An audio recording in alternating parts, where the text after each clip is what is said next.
Hariom friends, આપણે આપણા English સબ્જેક્ટની અંદર પ્રીપોઝિશન્સ શબ્દ જ છે એવો પ્રી અને પછી પોઝિશન. ગુજરાતીનું એવું જ હોય છે કે નામ યોગી અવ્યય. તો જે ટોપિકનું નામ છે ને એવું જ એનું ફંક્શન પણ છે, કાર્ય પણ છે.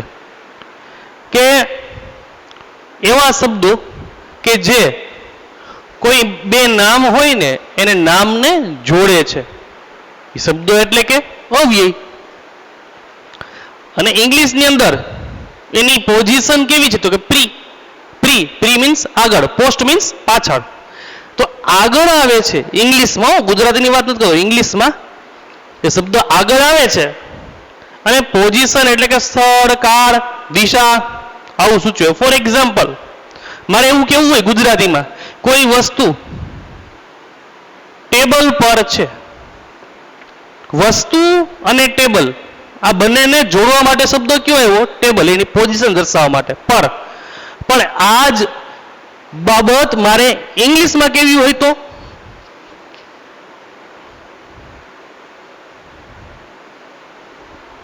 તો અહીંયા જે નામ સાથે યોગ કરવાનો છે ને આપણે ઇંગ્લિશની અંદર, એ યોગ કરનાર અવ્યય અથવા તો જે વર્ડ છે ને એ નામની ક્યાં આવે છે? આગળ. એની પોઝિશન કેવી છે? પ્રી. એ આગળ પોઝિશન લે છે, એટલા માટે એને પ્રી પોઝિશન કહે છે. એટલે કે at, in, on, into, by, with, over, above, આવા જે આપણે શબ્દો બોલીએ છીએ ને અંગ્રેજીની અંદર, એ બધાને પ્રી પોઝિશન કહે છે. તો અહીંયા આપણે પ્રી પોઝિશનની ચર્ચા જ્યારે કરવાની હોય ત્યારે બેઝિક જેટલા પ્રીપોઝિશન છે ને એનું આપણે સૌથી પહેલા લઈએ કે પ્રીપોઝિશન છે ઇંગ્લિશમાં આપણે વાપરીએ તો છીએ, પણ ઘણી વખત એક સાથે બે પ્રીપોઝિશનનો પણ ઉપયોગ થાય, જેમ કે આઉટ ઓફ, ઇનટુ થાય ને એવું. અમુક વખત અમુક શબ્દો હારે એનો ઉપયોગ થાય, જે કે એકોર્ડિંગ વિથ, એકોર્ડિંગ ટુ. તો આવા શબ્દો સાથે પણ ફ્રેઝ પ્રીપોઝિશન, ફ્રેઝલ વર્બ, વર્બની સાથે પ્રીપોઝિશન. આજે આપણે ફક્ત પ્રીપોઝિશનની વાત કરશું કે જે એકલા વપરાય છે. એમાં સૌથી પહેલું આપણે લઈએ છીએ એટ. એટનો ઉપયોગ કે જ્યારે આપણે એટનો ઉપયોગ કઈ કઈ બાબતમાં કરી શકીએ? સ્થળ દર્શાવવા માટે, જેમ કે I am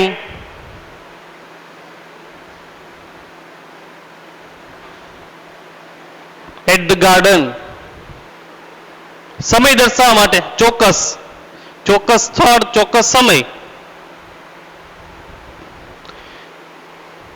જેમ કે my brother will come.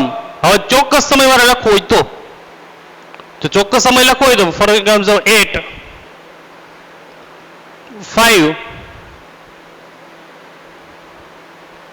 PM. તો આ થયું ચોક્કસ સમય,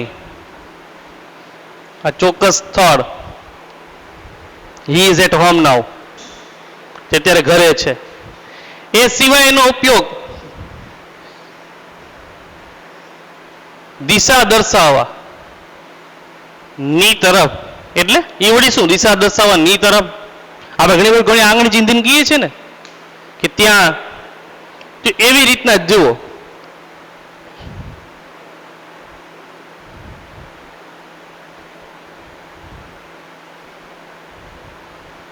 he is looking at me. તો સ્થળ દર્શાવવા, સમય દર્શાવવા, દિશાના એક્ઝામ્પલની અંદર એવી રીતના જ કોઈ નાનો વિસ્તાર અથવા નાના શહેરની વાત કરવી હોય ત્યારે શું કરવું? એટનો ઉપયોગ પણ થાય, ઇનનો ઉપયોગ પણ થાય. આ બે જે ઉપયોગ લખ્યા ને મેં, સ્થળ, સમય, સ્થળ, સમય દર્શાવનારા પ્રીપોઝિશન ઘણા બધા છે. પણ થોડાક ભળતા એવા લાગે ને કે મિક્સ થઈ જાય એવા ક્યાં ક્યાં છે એટ અને ઇન એનો ઉપયોગ કરું જોઉં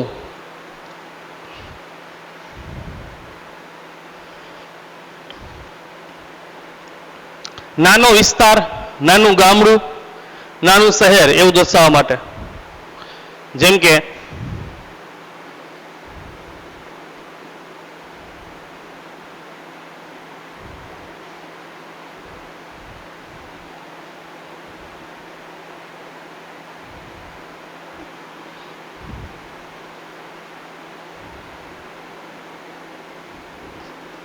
શું લખ્યું જોવો સેન્ટેન્સ કે માય ફ્રેન્ડ લીવ્સ રહે છે ક્યાં તો કે ઇન કરીને મુંબઈ અને એટ કરીને મેં લખ્યું દાદર શા માટે એવું કર્યું એકમાં ઇન લખ્યું જ્યારે મુંબઈ અને દાદર આ બંને સ્થળો જ છે તો એક જગ્યાએ મેં જો ઇનનો ઉપયોગ કર્યો એક જગ્યાએ મેં એટનો ઉપયોગ કર્યો આવું શા માટે કર્યું તો જે મોટો વિસ્તાર મોટું શહેર એ દર્શાવવું હોય ને ત્યારે ઇનનો ઉપયોગ થાય અને એ મોટા શહેરની અંદર એ મોટા વિસ્તારની નાનો વિસ્તાર મારે ઇન્ડિકેટ કરવો હોય તો મારે શું લખવું પડે એટ દાદર તો અહીંયા ઇન અને એટ વચ્ચેનો ડિફરન્સ આપણને થોડો ઘણો ખ્યાલ આવી જવો જોઈએ હવે હું તમને બોલ્યો છું ઇન એટલા માટે જે એટના ઉપયોગો છે ને એની જેમ જ એના જેવા જ ઇનના પણ ઉપયોગો છે તો આપણે ઇનના ઉપયોગો પણ જોઈએ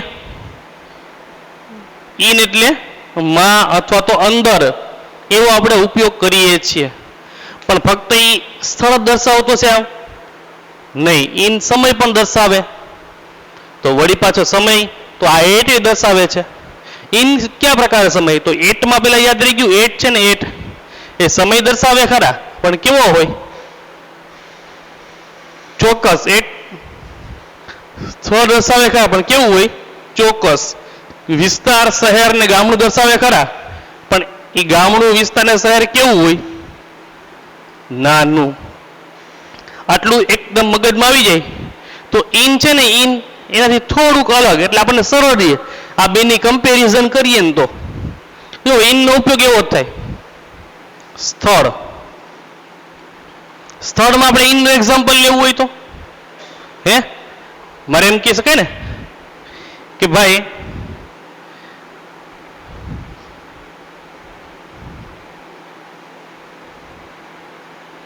we are in the class now અત્યારે અમે ક્લાસમાં છીએ કોઈ નિશ્ચિત પરિસ્થિતિની અંદર ક્લાસમાં છીએ નિશાળે છું તો આઈ એમ એટ ધ સ્કૂલ ક્લાસમાં છીએ નિશાળે નિશાળની અંદર ક્લાસમાં છીએ ઇન ધ ક્લાસ તો અહીંયા જે પરિસ્થિતિ છે એ ચોક્કસ પરિસ્થિતિની અંદર દર્શાવવા માટે ત્યારબાદ સમય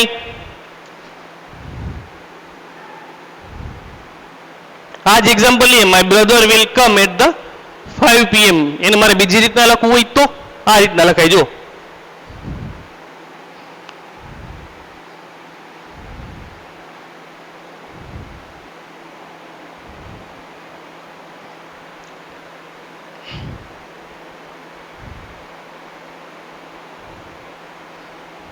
શું ફરક પડ્યો બે વાક્યમાં કે એક વાક્યમાં મેં એમ કીધું ઇન ધ ઇવનિંગ તો ઇન ધ ઇવનિંગ એટલે સાંજે એમાં હું કોઈ સમયનો કોઈ ચોક્કસ ખ્યાલ આપતો નથી તો કે સાંજ છે સાંજ એ ઘણી રેન્જમાં હોય કે ભાઈ ઘણી વખત શિયાળો હોય તો 4 વાગ્યામાં સાંજ પડી જતી હોય અંધારા જેવું થવા માંડતું 4:30 વાગ્યામાં હે તો 4 વાગ્યાથી લઈ અને જ્યાં સુધી આપણે સુઈ નહીં ત્યાં સુધી સાંજ કહેવાય એટલે મોટો સમયનો ગાળો થયો ઇવનિંગ પણ જ્યારે ચોક્કસ સમય તો કે 5 વાગે એક્ઝેક્ટ 5 ને 10 5:30 વાગે આ ચોક્કસ સમય તો જ્યારે ચોક્કસ સમય દર્શાવવો હોય ને ત્યારે એટનો ઉપયોગ કરવાનો અને જ્યારે આ રીતના ચોક્કસ સમય નહીં પણ સમયના ગાળા માટે જે આપણે સમયને નામ આપીએ છીએ જેમ કે સવાર બપોર સાંજ રાત એવા માટે હા એક ખાસ વાત કે રાત માટે શબ્દ ઇન ધ નાઇટ કરતા એટ નાઇટ વધારે પ્રચલિત છે. રાત્રિ માટે જ્યારે વાત રાત્રિની કરવી હોય ને ત્યારે ઇન ધ નાઇટ કરતા આ વધારે ચલણમાં આવે છે શબ્દ. કયો? તો કે એટ નાઇટ, રાત્રે. એક આટલો તમારે એક ડિફરન્સ છે એ ધ્યાનમાં રાખવાનો. તો જો સ્થળ અને સમય એ તો થઈ ગયું. હવે જેમ એટ છે એની કમ્પેરિઝન આપણે કરીએ છીએ ને ઇન સાથે, તો એટમાં વિસ્તારની અંદર આપણે કેવો વિસ્તાર લખ્યો છે? કે નાનો. તો હવે કોઈ એમ કે મોટો વિસ્તાર, આ રહ્યું ઈ જ એક્ઝામ્પલ છે. જો મોટા વિસ્તાર માટે શું લખાય ત્યાં? ઇન. મોટું શહેર એટલે કે જેને આપણે મેટ્રોપોલિટન સિટી, મહાનગરપાલિકાઓ કહેતા હોય, અથવા તો કોઈ મોટો વિસ્તાર, હે, તો એ દર્શાવવા માટે ઇન નો ઉપયોગ થાય છે. એનું એક્ઝામ્પલ આ રહ્યું. જુઓ, માય ફ્રેન્ડ લીવ્સ, રહે છે મુંબઈમાં, દાદરમાં. મુંબઈની અંદર દાદરમાં. તો મુંબઈની અંદર, મુંબઈ મોટો વિસ્તાર છે એટલે મુંબઈ માટે આપણે શું લખ્યું ત્યાં? ઇન. હવે મુંબઈનો એક એરિયો છે દાદર, તો દાદરને દર્શાવવા માટે આપણે શું લખ્યું ત્યાં? એટ. તો આ રીતના ઇન અને એટ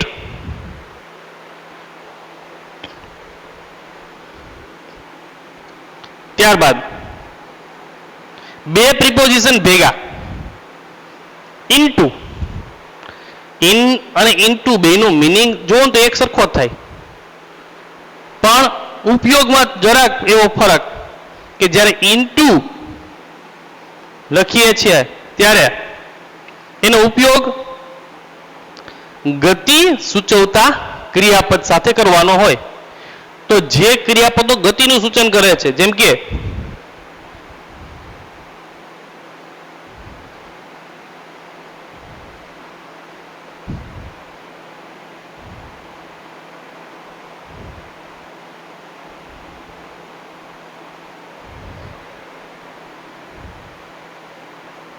છોકરાઓ ગ્રાઉન્ડમાં રમી રહ્યા છે, દોડી રહ્યા છે, આવી રહ્યા છે.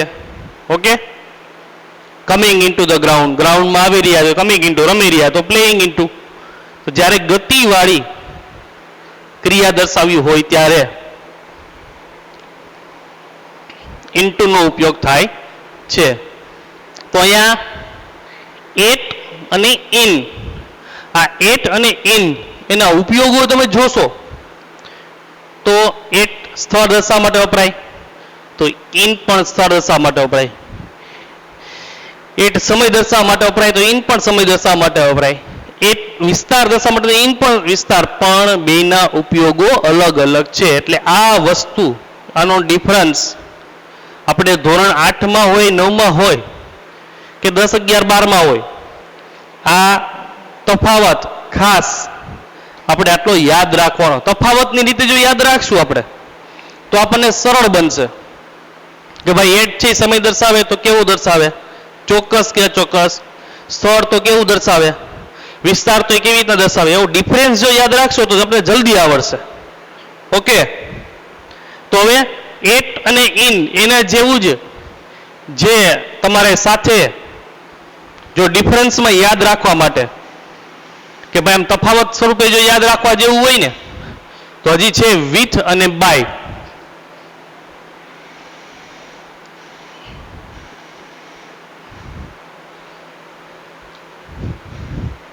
વિથ એટલે તો કે વડે અથવા સાથે, અને બાય એટલે શું થાય? તો કે દ્વારા. તો આપણે બાય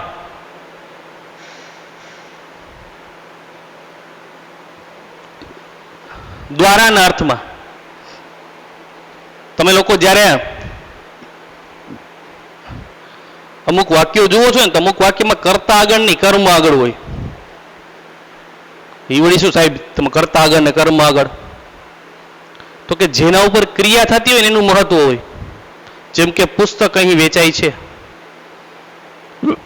મગફળી વાવેલ છે, તો પુસ્તક ને મગફળી કોઈ ક્રિયા નથી કરતા, એની ઉપર ક્રિયા થાય. વાવવાની ક્રિયા તો મગફળી ઉપર થાય, વેચવાની ક્રિયા તો પુસ્તક ઉપર થાય છે.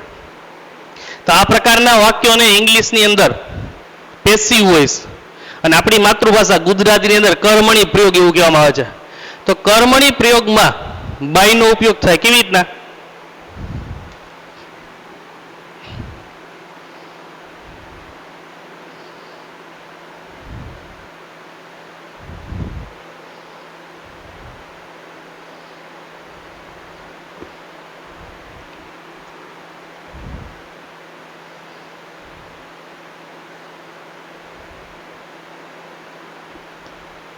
શું લખ્યું અહીંયા જો કે એક સ્ટોરી બુક છે, એના ઉપર વેચવાની ક્રિયા થઈ રહી છે. Story books are sold.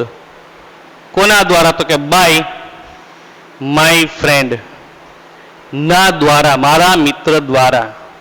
અને પેસિવ વોઇસનું વાક્ય કહેવાય છે. તો એક તો દ્વારાના અર્થમાં. ત્યારબાદ બાયનો હજી એક ઉપયોગ એ છે સમય. તો કે કેવી રીતના? તો કે ભાઈ this project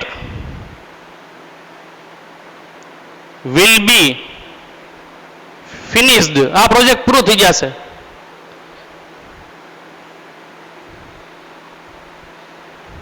by the end of this month. તો આવડી શું by the end of this month? કોઈ સમય છે, એ સમયની હદ આપેલી છે. સમયની હદ શું છે? આ મહિનાનો અંત. એ સમયની હદ દર્શાવવા માટે પણ બાયનો ઉપયોગ થાય છે.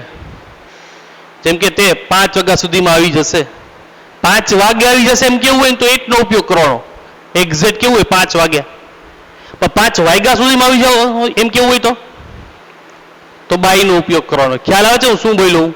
5 વાગે એક્ઝેક્ટ શબ્દ એ તમારે વાપરવો હોય કે 5 વાગે જ આવવાનો છે, ચોક્કસ સમય. તો શેનો ઉપયોગ કરશો આપણે? એટલનો. પણ 5 વાગ્યા સુધીમાં આવશે એમ કેવું હોય તો, જેમ કે કીધું ને મહિનાના અંત સુધીમાં. સુધીમાં શબ્દ કયો એવો? સુધીમાં. એવું સુધીમાં એવું કેવું હોય તો સુધીમાં માટે શું વપરાય ત્યાં? સુધીમાં માટે બાય. ખ્યાલ આવે છે શું કહેવા માંગુ છું? હવે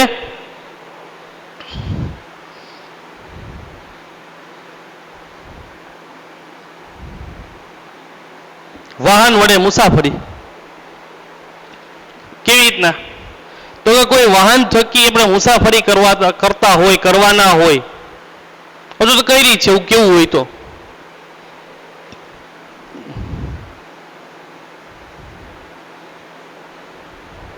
she went to રાજકોટ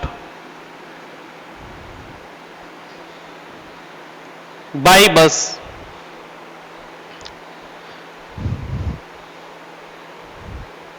બસ થકી મુસાફરી, બસ વડે મુસાફરીના સંદર્ભમાં by bus, by car, by flight. તો આ રીતના વાહન વડે મુસાફરી એક સરસ મજાની વાત નોલેજ માટે.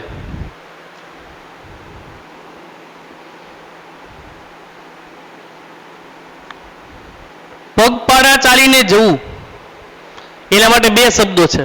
જોજો ખાસ કેવી રીતના, જો બોર્ડ ઉપર ધ્યાન.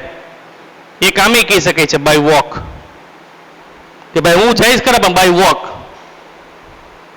તો પગે ચાલીને એનું પર એ જ થાય. અથવા બીજો શબ્દ છે ઓન ફૂટ. આ 2 શબ્દ છે. વોક શબ્દ એક ક્રિયાપદ છે, એની સાથે બાય આવે છે. ફૂટ એ નામ છે, એની સાથે ઓન આવે છે. પ્રિપોઝિશન જુઓ, કહેવાનો મિનિંગ એક જ છે પણ બેયમાં શબ્દો અલગ વપરાય છે, પ્રિપોઝિશન પણ અલગ અલગ વપરાય છે. એટલે આવું થોડું કમ્પેરિઝન હોય તો આપણે યાદ રહે કે ભાઈ પગે ચાલીને જવું બાય વોક, ઓન ફૂટ. ખ્યાલ આવે છે હું શું કહેવા માંગુ છું? એક આ વસ્તુ તમારે એક વધારાની યાદ રાખવાની હતી. ક્યારેક કોઈને ટાઈમ પૂછો કેટલા વાગ્યા એમ, તો આપણે એમ પૂછાય ઘડિયાળમાં કેટલા વાગ્યા એમ પૂછવું હોય તો what's the time in your watch પૂછાય કે what's the time by your watch. તો ઇંગ્લિશમાં પણ યાદ રાખવાનું કે જ્યારે સમય પૂછવો હોય તો what's the time by your watch એમ પૂછાય. ઇન યોર વોચ નહીં. તમારી ઘડિયાળ કેટલો સમય દર્શાવે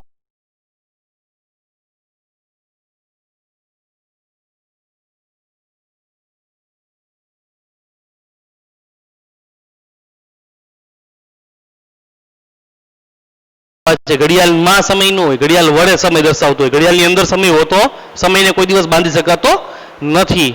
એટલે ત્યાં બાય યોર વોચ. એટલે આટલી માહિતી છે એ તમારે બાયમાં યાદ રાખવાની થશે. કઈ કઈ માહિતી? એક તો સમય. સમય માટે મેં શબ્દ બોલ્યો સુધીમાં, 5 વાગ્યા સુધીમાં, મહિનાના અંત સુધીમાં, જૂન સુધીમાં. ઓકે, તો સુધીમાં શબ્દો વાપરતા હોય ને, સુધીમાં આટલી સમયની હદ સુધીમાં બાયનો ઉપયોગ. ત્યાર પછી કોઈ પણ વાહન વડે મુસાફરીમાં by car, by bike, by bicycle, by flight, આવું વાહન વડે મુસાફરીના સંદર્ભમાં. ઓકે, ત્યાર પછી અમુક જે તમને માહિતી આપી મેં, પગપાળા ચાલીને જવું, તો એના માટે 2 શબ્દો છે, બાય વોક, ઓન ફૂટ. સમય પૂછવા માટે યાદ રાખવાનું આપણે ક્યારે એમ નહીં કહેશું કે what's the time in your watch, what's the time by your watch. એટલે આટલા આપણા આવા ટોપિક છે એ અત્યારથી આપણને જો યાદ હોય તો જે તે સમયે તમને ટેસ્ટમાં એમાં ખાલી જગ્યા આગળ પૂછતા હોય તો આપણે યાદ રહે કે ભાઈ વોક લખ્યું છે તો આગળ પ્રિપોઝિશન બાય આવશે, ફૂટ લખ્યું છે પ્રિપોઝિશન ઓન આવશે. તો એવા બાય જેવું જ તમારે કમ્પેરિઝન કરવી ને તો એવું છે પ્રિપોઝિશન છે વિથ. તો વિથનો ઉપયોગમાં પણ એવું જ કે આપણે એમ વિચારીએ કે બાય એટલે વડે થાય ને વિથ એટલે વડે થાય. તો જોઈએ વિથનો ઉપયોગ પણ, કે આપણે વિથનો ઉપયોગ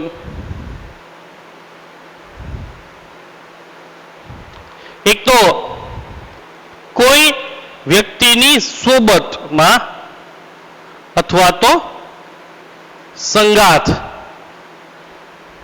સોબત અથવા સંગાથ એટલે શું? કે આપણે કોઈ કાર્ય એકલા ન કરતા હોય, કોઈની સાથે, કોઈ વ્યક્તિની સાથે કરતા હોય. જેમ કે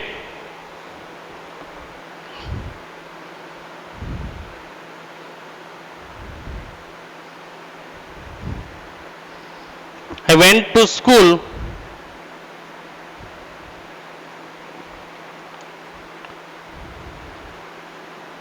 with my cousin. with નો ઉપયોગ કેવી રીતના? તો કે કોઈની સોબતમાં અથવા કોઈની સંગાત. સોબત અથવા તો સંગાત. મારા કાકા ભેગો ગયો with my friend. તો સોબત દર્શાવવા માટે, સંગાત દર્શાવવા માટે with નો ઉપયોગ થાય છે. થોડી વાર પહેલા જ વાત થઈ કે કોઈ વાહન વડે મુસાફરીના સંદર્ભમાં આપણે બાય નો ઉપયોગ. પણ કોઈ વસ્તુ વડે કોઈ કાર્ય કર્યું તો વસ્તુ અથવા તો સાધન વડે કાર્ય, એના માટે જેમ કે my mother cuts an apple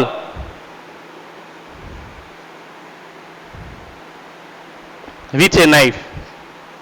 ચપ્પુથી. થી ના સંદર્ભમાં, થીના સંદર્ભમાં, સાથેના સંદર્ભમાં. તો કોઈ ક્રિયા છે, કાપવાની ક્રિયા. એ કાપવાની ક્રિયા કોઈ વસ્તુ વડે કરવામાં આવે છે ત્યારે વિથનો ઉપયોગ કરવાનો હોય છે. વાહન વડે મુસાફરીમાં બાયનો ઉપયોગ કરવાનો હતો. સમય માટે પણ બાયનો ઉપયોગ કરવાનો હતો. પણ અહીંયા જ્યારે કોઈ વસ્તુ વડે કોઈ ક્રિયા કરવામાં આવે ત્યારે વિથનો ઉપયોગ કરવાનો છે. કોઈ વ્યક્તિની સોબતમાં કોઈ વ્યક્તિની સંગાથમાં આપણે કોઈ ક્રિયા કરીએ છીએ ત્યારે પણ જેમ કે with family, with the class, with the teachers, ત્યારે વિથનો ઉપયોગ થાય છે. હવે એના સિવાય ડિફરન્સમાં યાદ રાખવા માટે 3 પ્રિપોઝિશન કે કોઈ એક વસ્તુ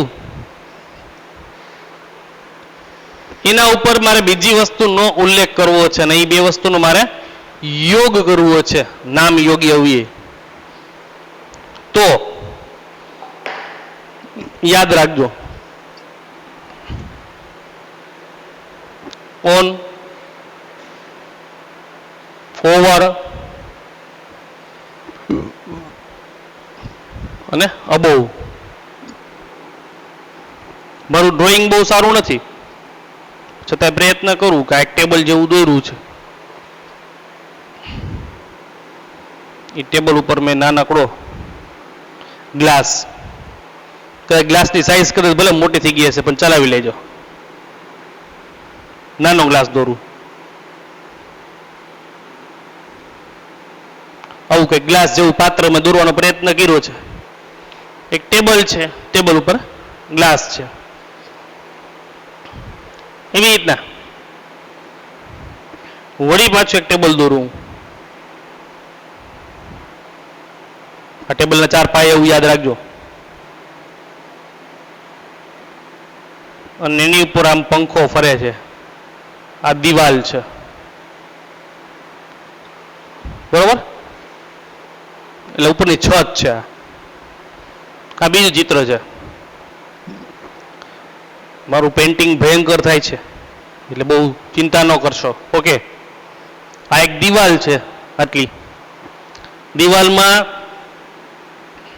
હું જે લખું છું એવો એક વ્હાઇટ બોર્ડ છે કે જેના ઉપર કંઈક લખેલું છે.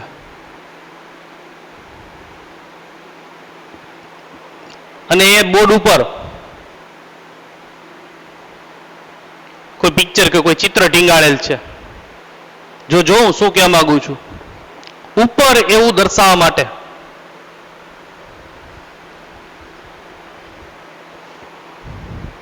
પેલા ચિત્રથી સમજી લઈએ, પછી એક એક વિશે આગળ વાત કરીએ. કે જ્યારે સ્થિતિ દર્શાવવી હોય, સ્થિતિ પોઝિશન દર્શાવવું હોય ત્યારે જ્યારે વસ્તુ અને બીજી વસ્તુ જે બેનો યોગ કરવાનો છે, નામ યોગી એવી કીધું ને, જે બેનો યોગ કરવાનો છે એ એકબીજાના સંપર્કમાં હોય, ટચમાં હોય. તે ટચમાં હોય, ટચ દર્શાવવા માટે, સંપર્ક દર્શાવવા માટે એકબીજાની ઉપર છે તો ઓન નો ઉપયોગ થાય. The glass is on the table. ખ્યાલ આવી ગયો? કે જ્યાં કોઈ વસ્તુ એકબીજાના સંપર્કમાં છે, સંપર્ક દર્શાવવા માટે ઉપર એવી સ્થિતિમાં સંપર્ક છે, ટચ છે, ટચમાં, તો ત્યાં માટે ઓન નો ઉપયોગ થાય છે.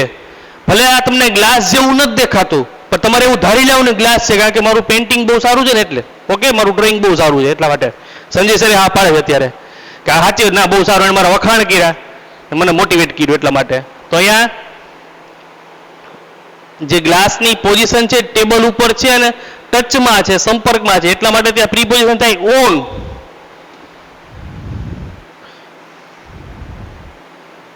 તો ઓન ધ ટેબલ. હવે જે પંખો દોર્યો, 3 પાખિયા છે, તમને કદાચ પંખા જેવું લાગતું તો હશે. ઓકે, પણ એ પંખો ટેબલની ઉપર અડીને નથી, પણ છે તો ઉપર જ, જોજો છે ને ઉપર જ છે. પંખો ભલે ટેબલની ઉપર અડીને નથી, ઉપર છે તો ઉપર જ કે ત્યારે ઉપર એવું મત દર્શાવવું હોય ત્યારે તો એના માટે યાદ રાખો કે કોઈ એક વસ્તુ ઉપર બીજી વસ્તુ ઘૂમતી, ફરતી, પસાર થતી આવી સ્થિતિમાં ઉપરથી જાતી સ્થિતિમાં હોય ત્યારે ત્યાં ઓવરનો ઉપયોગ થાય છે. ખાસ વાત ટચમાં ન હોવું જોઈએ, સંપર્ક ન હોવો જોઈએ. તો ત્યાં અહીંયા ફેન છે ને, fan A over the table છે. ઓકે, ઓવર ધ ટેબલ કે એકબીજાના સંપર્કમાં નથી. જેમ કે the birds are flying over the farm, એટલે કે પક્ષીઓ ખેતર ઉપરથી ઉડી રહ્યા છે. એ ખેતરને સ્પર્શમાં નથી, ઉપર એટલે ખેતરની ઉપર ટચમાં નથી, પણ ઉપરથી ગતિમાંથી પસાર થઈ રહ્યા છે, ઓવર ધ. હવે અહીંયા હજી એક વસ્તુ કે આ વ્હાઇટ બોર્ડ છે જેમાં આલ્ફા એવું લખેલું છે અને કોઈ એક પિક્ચરની ફ્રેમ છે, એ બોર્ડ પણ ટીંગાડેલું છે અને અમુક ગેપ પછી ટીંગાડેલી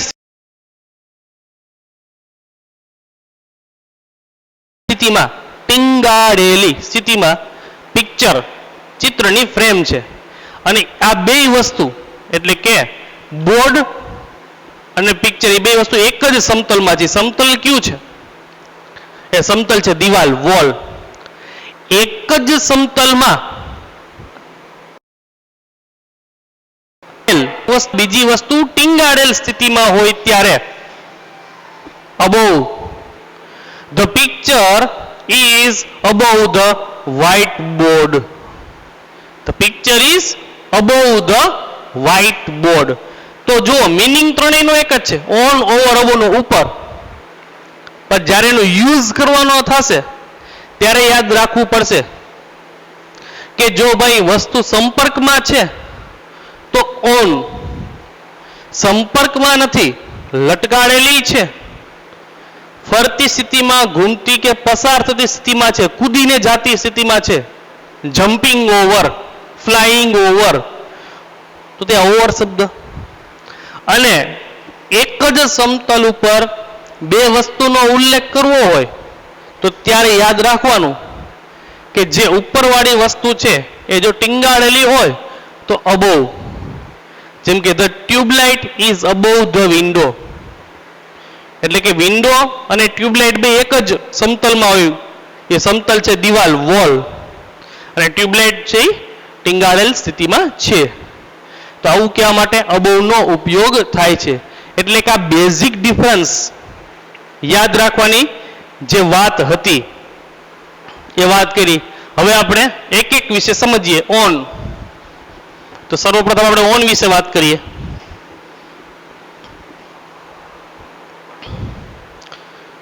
તો જ્યારે ઓનની વાત કરીએ તો ઓનની વાત સ્થળ માટે આપણે કરી લીધી. હવે સમય માટે, ચોક્કસ દિવસ દર્શાવવા માટે, તહેવાર દર્શાવવા માટે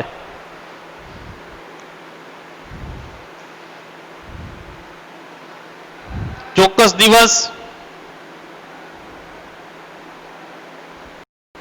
ચોક્કસ તહેવાર કે ચોક્કસ પ્રસંગ દર્શાવવા માટે ઓનનો ઉપયોગ થાય. કેવી રીતના? તો કે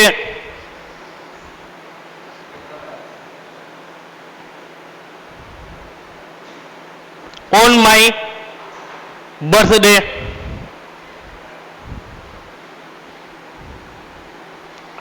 on દિવાળી.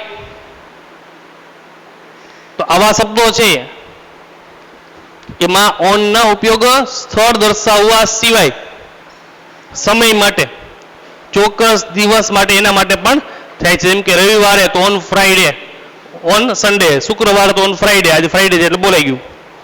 તો અહીંયા ઓનનો ઉપયોગ. ઓવરનો ઉપયોગ યાદ રહી ગયો આપણને કે કોઈ એક વસ્તુ ઉપર બીજી વસ્તુ સંપર્કિત સ્થિતિમાં નથી, ત્યાં ઓવરનો ઉપયોગ થાય. અબોવનો ઉપયોગ તો કે એક જ સમતલમાં બે વસ્તુઓ છે, એમાં એક વસ્તુ પર બીજી વસ્તુ છે. જેમ કે વ્હાઇટ બોર્ડ ઉપર ટ્યુબલાઇટ છે, તો tube light is above the white board, ત્યાં ઓવર કે ઓન નહીં વાપરવાનું. તો યાદ રહી ગયા ત્રણ ડિફરન્સ, ઓન, અબોવ અને ઓવર. તો આજના દિવસે આપણે આ ટોપિકમાં આટલું રાખીએ. નેક્સ્ટ લેક્ચરમાં આપણે વધારે પ્રિપોઝિશન સાથે આપણે મળશું. તો આજના દિવસ માટે જય શ્રી કૃષ્ણ, ગુડ બાય.